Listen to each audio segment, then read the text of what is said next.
So interstitial cystitis, also known as IC, which is nice because interstitial cystitis is a mouthful.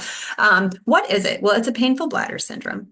I liken it unto what IBS is to the colon, is what IC is to the bladder. And what I mean by that is you start having symptoms and you go to get treatment and they can't find anything wrong. They run the test, they do all the big, rule out all the big scary things, and then you're left with, well, this is just this syndrome and you're just going to have to, learn how to symptom management. There's no cure. But I'm here to tell you that there is, that your body can heal from this.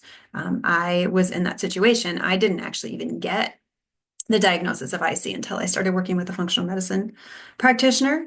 I had, first started going to doctors because I started having these bladder symptoms, and I've never really had bladder symptoms before. I'd never remembered having a UTI ever in my life. But I was pretty sure that this was what this was because it was painful and it's what I thought it would be. And so I would go in and do a urine culture and it would come back clear. And I would be like, no, what are you talking about? It can't be clear. This is pain. I have to, there's something wrong with me. But they would just be like, nope, you're fine. A couple of them would put me on an antibiotic anyway, which what I know now is frustrating, but I was so convinced that I had a UTI and it just wasn't showing up because of the symptoms I was having. I was like, there's no way. This is not an infection. There's no way. And so, they would give me the antibiotic, which only further hurt my gut issues. But then I started working with a functional medicine practitioner, and that's the first time I heard the words interstitial cystitis. I was like, oh, so that's what this is. I still didn't get any help for it. There was some symptom management. But no one had said that your body could heal from this. I never had heard that you could overcome it. Until I started doing this healing program. And I started doing the labs and everything and seeing the root causes of IC was a lot of the things that came up in my labs. So I just want to go over the root causes, and I want to let you know that oftentimes it isn't just one root cause, it's several, and it's different for everyone. So even though we share the same symptoms doesn't mean we share the same causes. And so we don't want to treat anyone the same because they're all different. And so the first thing that showed up in my labs when I did my organic acids test, that was my first aha moment, was oxalates. My oxalate levels were extremely elevated.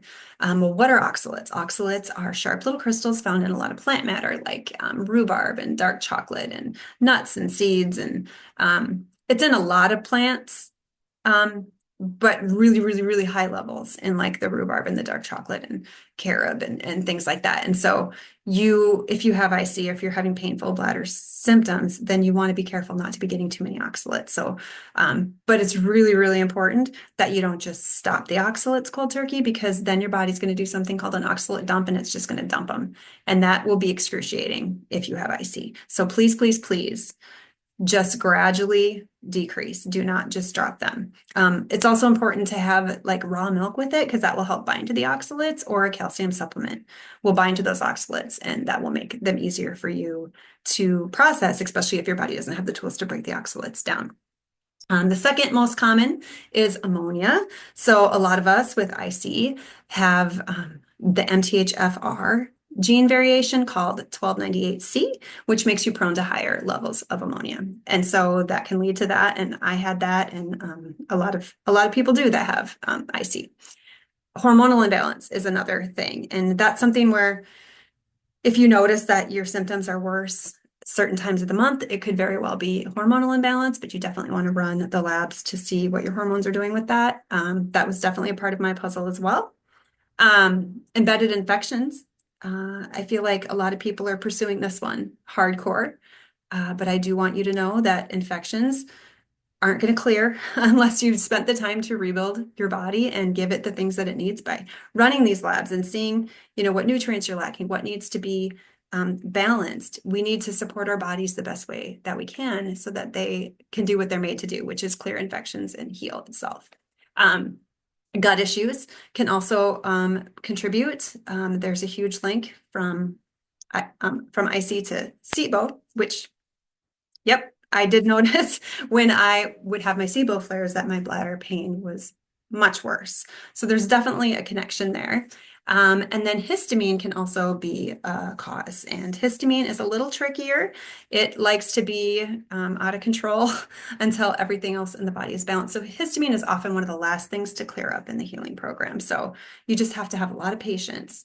But know that your body can heal itself. And so don't feel like you can't heal. And, there are things we can do in the meantime as far as symptom control outside of pharmaceuticals to help keep you comfortable as we get through the program so that your body can heal.